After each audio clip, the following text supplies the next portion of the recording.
రసజ్ఞులైన సాహితీ మిత్రులకు విభాషన్ రాజేశ్వరరావు నమస్కారం. పండిట్ జవహర్లాల్ నెహ్రూ వంటి అసమాన రచయిత ఒకసారి త్రివేణి పత్రికా సంపాదకునికి నేను ఒక ఆర్టికల్ రాసి పంపిస్తే ప్రచురిస్తారా అంటూ ఒక ఉత్తరం రాస్తే, ప్రచురణ సాధ్యాసాధ్యాలను పరిశీలించటానికి మొదట మీరు పంపించాలి కదా, అందుకని తప్పకుండా పంపండి అంటూ ఎంతో మర్యాదగానే గౌరవభావంతోనే తిరిగి జవాబు రాశారట ఆ సంపాదకుడు. ఆ సంపాదకుడే ఆంగ్ల భాషల్లో మహాపండితుడు, గొప్ప సంస్కారవంతుడు, స్వాతంత్ర సమర యోధుడు శ్రీ కోలవెన్ను రామకోటేశ్వరరావు గారు. ఆయన సంపాదకత్వం వహించి నడిపిన త్రివేణి పత్రిక ఆ రోజుల్లో సర్వభారతీయ భాషల్లో జనిస్తున్న సాంస్కృతిక ఉద్యమాలను, సాహితీ పోకడలను ఒక్క వేదిక మీదకు తెచ్చి దేశంలో సమైక్యతావాదాన్ని పెంపొందించడానికి అవిరళ కృషి చేసిన పత్రికగా గణుతికెక్కింది. ఆంగ్లంలో సర్వేపల్లి రాధాకృష్ణ, తెలుగులో అడవి బాపిరాజు, కన్నడ భాషలో మాస్తి వెంకటేశయ్యర్, బెంగాలీ నుండి కాళీపాద ముఖర్జీ, మరాఠా నుంచి మాధవ పట్వర్ధన్ పట్కే, ఒడియా నుంచి కాళింది చరణ్ పాణిగ్రాహి, మలయాళం నుంచి పొట్టెక్కాట్, అస్సామీ నుండి ప్రఫుల్ల దత్త గోస్వామి మొదలైన సాహితీ దిగ్గజాలందరూ తమ తమ భాషలలో, సంస్కృతులలో, సాహిత్యంలో వస్తున్న మార్పులకు సంబంధించిన వ్యాసాలు క్రమం తప్పకుండా ఆంగ్లంలో వ్రాసి త్రివేణిలో ప్రచురణకు పంపించేవారంటే అప్పట్లో ఒక జాతీయ పత్రికగా త్రివేణికి ఉండే స్థానం మనకు అర్థమవుతుంది. దేశంలోని వివిధ ప్రాంతాల ప్రజలను ఒక కొలిక్కి తీసుకురావడానికి సాహిత్యం వినా ఉత్తమ సాధనం మరొకటి లేదు. కనుక పరిపాలనా భాష అయిన ఆంగ్లం ద్వారానే ఆ మహాకార్యానికి పూనుకోవాలని, తెలుగు సొగసులు ఇతర భాషల వారికి, ఇతర ప్రాంతాల వారికి అందించాలని ఒకే ఒక తపనతో త్రివేణి వంటి ఉత్తమ పత్రికను నెలకొల్పారు శ్రీ కోలవెన్ను రామకోటేశ్వరరావు గారు. 1894 సంవత్సరం అక్టోబర్ 22వ తేదీన గుంటూరు జిల్లా నరసరావుపేటలో కోలవెన్ను వారు జన్మించారు. వీరి తండ్రి వియ్యన్నగారు ప్రముఖ న్యాయవాది, ధనానికి లోటు లేని కుటుంబం. అయితే వియ్యన్నగారి పెద్ద కొడుకు తన 24వ ఏట అకాల మృత్యువాత పడటంతో రామకోటేశ్వరరావు గారిని వారి తండ్రి అతిగారమంగా పెంచారు. ఆ సౌకుమార్యము, ఆర్ద్రత పెద్దయిన తర్వాత కూడా కోలవెన్ను వారి జీవితంలో ప్రథమ స్థానాన్ని ఆక్రమించుకున్నాయి. ఆయన సరదాకైనా పరుషంగా మాట్లాడేవారు కాదు. సుందరమైన మాటలను, అందమైన పనితీరును, పొందికైన అనుబంధాన్ని అన్ని వేళలా అభిలషించేవాడు ఆయన. 1908లో కోలవెన్నువారు మెట్రిక్ చదివే సమయంలో బాలగంగాధర్ తిలక్కి జైలు శిక్ష పడితే విద్యార్థులందరూ ఊరేగింపులు తీసి తమ నిరసన తెలియజేశారట.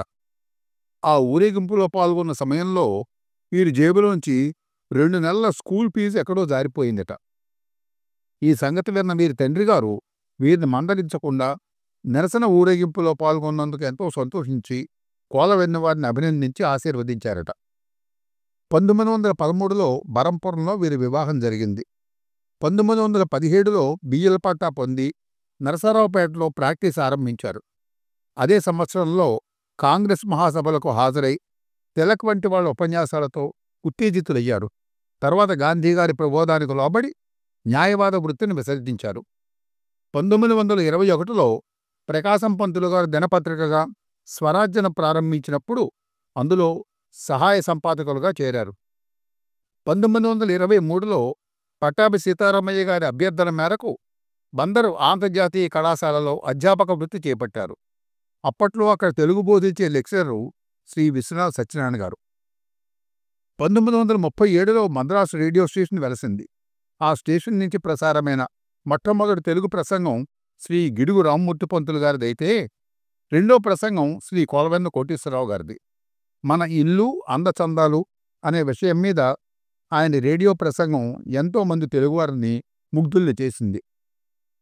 1942లో క్విట్ ఇండియా ఉద్యమంలో పాల్గొన్నందుకు 20 నెలల కారాగార శిక్ష వేలూరు, తంజావూరు జైళ్లలో అనుభవించారు.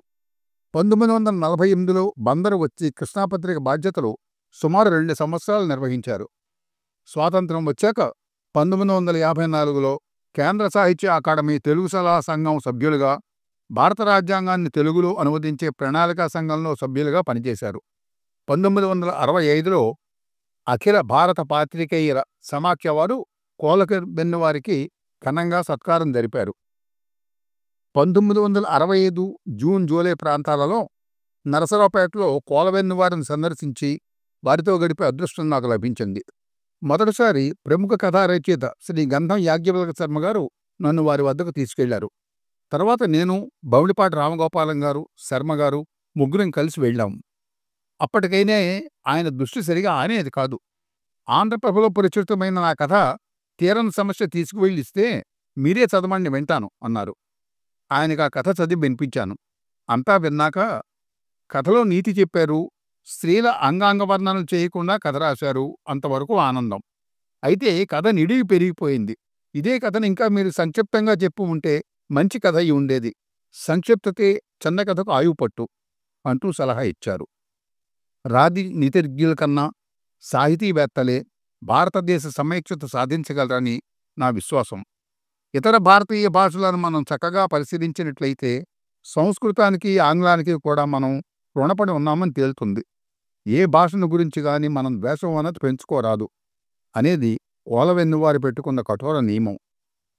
ఆ నియమానికి కట్టుబడే కోలవెన్నెవారు త్రివేణి నడిపి పత్రికా రంగానికి ఆదర్శప్రాయులయ్యారు.